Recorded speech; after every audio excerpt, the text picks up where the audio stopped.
Welcome to Wealth Coffee Chats, folks, for your daily live updates. Get the most out of today's episode by participating in the chat. Make sure you ask some questions, be part of the conversation, have a bit of fun, grab a coffee or a tea, take some notes, and get ready to start your day, folks. Quick few housekeeping rules, though. No spamming, no advertising or self-promotion in the chat. That's not on. Be kind and respectful to everyone when participating. And most of all, have a good time.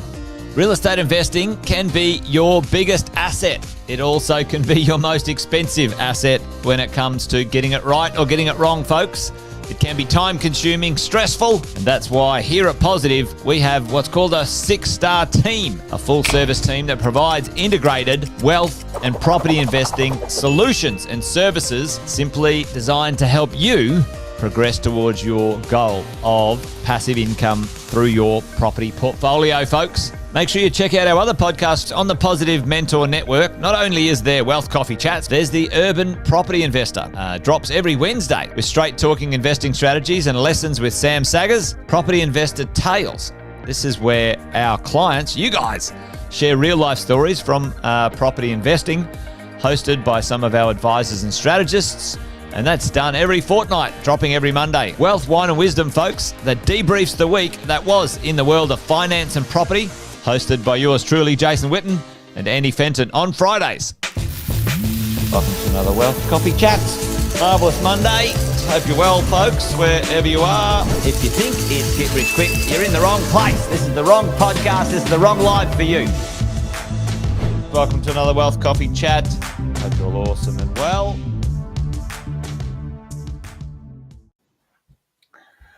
Hey, good morning, folks.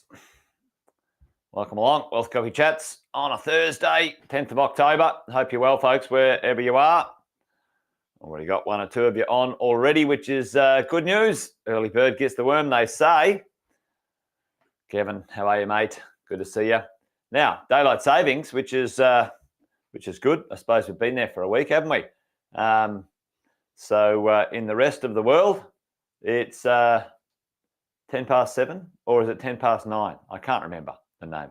Anyway, I think it's 10 past 9. Anyway, a little bit later for some of you this morning, Luke, than normal. So there you go. I don't know if it's better or worse, but who knows? There you go. Hey, good to see you, folks. Thanks for joining this morning. Luke's in the house already. Ramon, hey, good morning to you. Great to see you here. Ramon, thanks for joining. Hey, folks, while we're getting things a little bit warmed up, do the quick intros as we normally do. Jason Witten's my name. Most of you know that, though. But if you don't, now you do. And you might be finding us, via the magic of the internet, or you might have joined our coaching or property mentoring program of recent times. So if that's you, then that's awesome. Thanks for joining. Great to have you here. And let us know where you are located in this fine country of ours in Australia. Sometimes we've got people from all over the world. Kevin's from Florida. We do have a few clients from different places and spaces, but it'd be great to hear from you. So give us a shout out in the chat. That'd be good to know where you are, what you're up to. Always good to get a little bit of interaction in the chat, which is great. Hey, morning, Brad. Good to see you, mate. Thanks for joining. Well, let's get on with this morning's conversation. I thought we might talk about interest rate cuts. Let me know who's a bit excited, who's interested in interest. Who's interested, who's excited about the world of interest rate cuts into the future? Well, I am, certainly. It's nice to have the dollars and cents slowing down as an outflow when it comes to the cost of your interest, and the world of the ability to borrow for you and I as property investors. Unless you're living under a rock, you've been paying some attention, I'm quite sure, to the world of interest rates and RBA announcements. Morning, Natando. Morning, Sonia. Good to see you. Thanks for joining. We may have been paying some attention as we've been going along. And the idea that we're all waiting for, let's say waiting for, is that the right words? But we are, understanding is at some point in 2025, those interest rates that are sort of up at around, 6 to 7% will go down to a number. We don't know what that number is. And today's conversation is, will it make such a difference? What difference will it make? Well, there's a few things that we might talk about today and have a look at what's going on out there in the marketplace. But, here's one of the little articles that have come out in one of the newspapers, Fin Review. Always sort of scan the Fin Review for headlines. I don't particularly subscribe to any of the news articles. I prefer to find information and data and make my own judgments on the property market. But it's really interesting to see here more investors entering the market than bailing out. Now, we of recent times, we saw what I would call good time Charlies. You get property investors. I got a message from a property investor the other day. After 10 years, I'm selling my property because now I've got some capital growth. And I'm like, what? I don't understand. Like, the point is to buy and own an investment, right? And now, it might have taken a little bit longer than you wanted. That's the way the cookie crumbles. Maybe that property you purchased should have been better researched and understood beforehand. And it's easy to make those decisions in the rear vision mirror, right? But hey, now the property's kicking on. Now it's got capital growth. You're only 10 years into actually ownership, which, you really, like I've said thousands of times on this Wealth Coffee Chats, 15 to 20 years of owning a good property in the right spot. That's the point, right? Good time Charlies, hey? Good time Charlies, your own worst enemy. I heard a little saying the other day, most people get defeated by themselves, not anything else, right? So that property investor just defeating themselves, as far as I'm concerned. They bought the property, they've made the effort, they've gone through maybe some tough times, and now they're like, oh, I'm going to get out, right? Anyway, I get distracted. More investors are entering the market than bailing out. We had, the property investors in Melbourne. Oh, the land tax has gone up. Now, that is a bit of a pain in the ass, that's for sure. Those governments gouging for dollars and cents, and the only people they can, give a kicking to are the people who own real estate, which, at the end of the day, the politicians are the ones we vote in, folks. So just so you know, if you're having a whinge, vote for better people. It's a bit tough, I get it. There's not much better people out there. But anyway, the point is, quantify that thing. How much is it? Well, it was $900. The average property investor had to pay $900 in land tax. Now, I think that's ludicrous that they're gouging. However, this is the rules. This is the game we play, right? There's three, let's call them enemies or opposition in the game of wealth that we're playing, folks. And don't get me wrong, there are those forces and institutions and processes that do not give a rat's ass whether you make money or not. They don't care if you're happy. They don't care if you're broke. They don't give a shit, right? And those three institutions are, or sort of, parties are. The banks, they don't give a rat's ass whether you can pay your mortgage or not. They have to make you qualify for a loan. They don't care if the interest rates go. They don't give a rat's ass. They don't give a shit. They book their $1 billion profits. You're just a bit of, wheat in the grinding wheel for their profit machine, right? The second institution, the ATO, they don't give a rat's ass. Their job is not to make you happy or care about anything when it comes to the world of your financial well-being. And then the politicians, right? They don't care.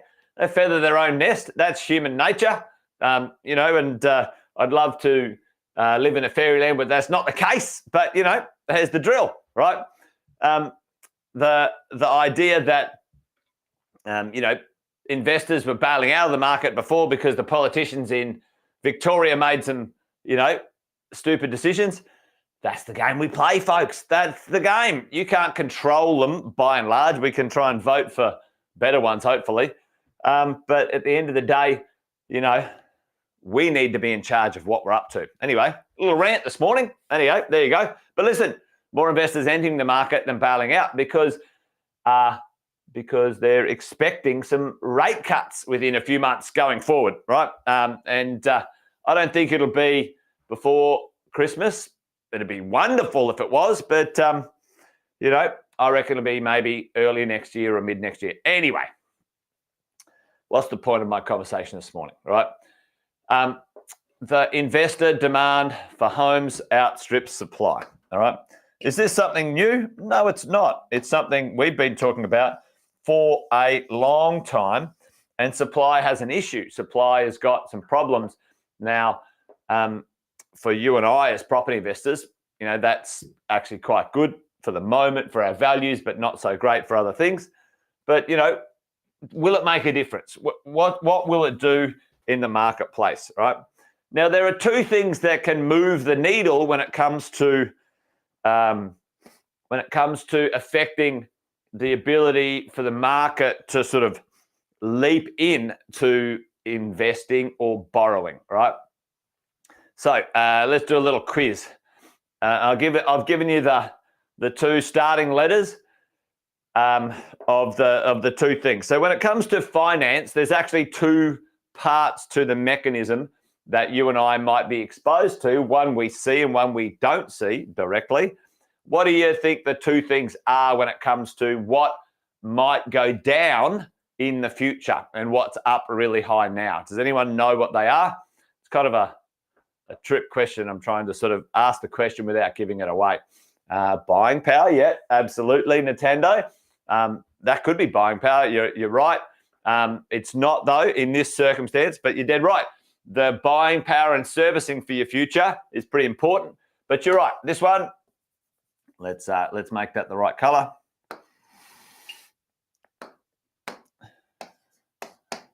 Rates, okay? Interest rates go down. Now, if interest rates go down, let's say you're paying 7%, and it goes down to 6%. The ratio of 7 to 6%, I don't know, it's probably around 15% drop in dollars and cents. Maybe I should have worked that out a bit earlier today, but 6 divided by 7, 15%, that's right. So it's a 15% reduction if it goes down 1%, right? Now, if your borrowing power is at this moment in time, if your borrowing power is like, 500 grand, so 500, $500,000 times by 1.15, or 500 grand times by 1.15 equals 575. Right. Now, for me and you, for me, I don't think that's going to make a massive material difference in those who are lower income earners. Okay, so let's talk about this as we go along. What's the other one? It's not buying power in this reference, but that's usually what we talk about, Nintendo, buying power and servicing. Right now, there's a thing called a buffer, okay? And it's actually, I should have put interest rate, buffer rate. Maybe that might have been a bit better. The buffer rate, does anyone know on top of the interest rate what the banks are doing, what amount of interest or percentage they put on top of the actual interest rate that you have to service at, folks? Put that in the chat for me because it's ludicrous. It's a fucking joke. Excuse the French, but I'm just going to call it as it is. Yep, Nintendo, yep, 3%. It's an absolute rubbish, complete absolute joke, right? Like it's ludicrous, as far as I'm concerned. So, let's have a quick look at this. If the politicians if they really want to make a difference, these, fork-tongued bloody liars, if they really want to make a difference to help out first home buyers and borrowers, then go to APRA and say, get rid of this stupid 3% buffer rate, which has done nothing. No, like this, boo. This one. Does that do it? Boo. Nah, it's not doing it. There we go. I don't know what's going on there. How about this? Does this work? Hey! All right, that's not bad. Anyway, I've left on some special effects on my camera this morning. Anyway, so go to APRA and say, hey, get rid of this bloody stuff, right? This is rubbish. 3% plus 7%, put the math on there. That's, 11%, 10 or 11% for some people to be able to borrow. That's, it blows my mind how stupid people are. Anyway, stupid politicians are. So, folks, if you wanted to, let's do the same scenario here. If you're able to borrow 500K, right, what could happen? So the interest rates go down a full percent, and a full percent is probably a lot of interest rate cut, maybe even 1.5%. That might go up to 600, right? Okay, 500 to 600, sure, that will help. Doesn't make a massive difference, right? But let's do this. If you get the buffer rate down, so 500 would go to 550, and then down to 1% would go to 600. All right. So if you added these two together, then you'd get a much better outcome, right? It's either the 1%. So if you go cut it 1% and drop that to 1%, you'd probably get this to 700 as we go along, right? So you go, okay, add an extra 15% to 600, and that would pop to 700K. Everyone get the picture? That's what should be happening right now. Unfortunately, in the marketplace, there's some things like this going on, which is for you and I a little bit interesting to see. I don't know if you can see that. Might punch in and have a little look. So you've got, the owner-occupiers, just dribbling along as we're going along. They're not increasing. Why? The owner-occupier loans are increasing because they're not refinancing or resetting or whatever it might be. Investors going up and first home buyers going down. And why? Because the property values are up. Their ratio of incomes to property values are out of skew. And for those who are getting in first home buyers, the challenge is this piece here. Have a look at the servicing buffer rate when it comes to the on top of the lending. Have a look how much is on top, right? And over here, when the interest rates went up, that blew it out of the water, okay? Crazy times for most borrowers, okay? Now, to go and get a property now, the borrowing capacity, most loans, folks, are over here.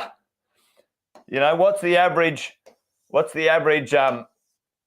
the majority of the loans being done, you're having to earn 150 to 200 minimum to crack into a loan, right? So it's ludicrous when it comes to the borrowing power and bits and pieces. So, for me, what's it going to do? Is it going to make a huge difference when it comes to the world of borrowing? Well, for you and I, an extra 100 grand or 150 grand in our borrowing power as an investor, big tick in the box, right? Boom, we're happy. It's probably going to add between sort of 100 to 150K over the interest rate drop cycle. So wherever you're sitting right now, let's say you've gone and checked your recent borrowing power, that's kind of the number we're looking to add into the future. Now, will that make a massive difference when it comes to the properties we can buy and the quality of the property we can buy? The challenge for me, for you right now is number one, supply is down, right? Number two, construction prices are up, okay, when it comes to that stuff for us as property investors. So we need to understand these two forces will kick on pretty quickly. The moment this is delivered to the marketplace, it's going to make this, the supply and the construction costings, maybe even kick in a bit harder, because people will be able to get back into the market. It might bring some of the owner-occupiers back into the market. The first home buyers have left the market. Maybe the upsizers, downsizers, right sizers, they don't need to borrow, so they're just paying cash. So those sorts of things. So anyway, there you go. Hopefully that makes sense, or there was something today that might have made sense in a bit of a ranty rant day. But really, at the end of the day, interest rates and interest rates cuts will help. Will it make a difference to the market overall? I don't think it will. I think it's going to make the supply issues worse. And I think, it's not going to really help the first home buyers get back into the market, to be honest, or owner occupiers, because investors have rents and the rents have gone up, and the investors will, be able to take advantage of those interest rates cuts. Anyway, there you go. Wealth Coffee Chat done and dusted for today, folks. Join us again tomorrow for another one. The team from the lending team will be on tomorrow, and that's usually Kang, but depends on who is out and about from Positive Money. They'll be in having a bit of a chat about all things borrowing as well tomorrow. So maybe it's a double whammy when it comes to the world of borrowing and financing. Anyway, there you go, folks. Done and dusted today. Over and out. See you on Monday next week for me, but join us tomorrow for Wealth Coffee Chats again. Till then, folks, take care. Bye for now. Episode of Wealth Coffee Chat, folks. Make sure you like, subscribe, and turn on your notifications so you never miss a thing when we go live. Improve your portfolio and investing game, folks, with Wealth Coffee Chats live every morning at 8:10 each weekday. Make sure you join us. Previous episodes are also available wherever you get your podcasts, folks, as well as our other podcasts from the 6 Star team here at Positive.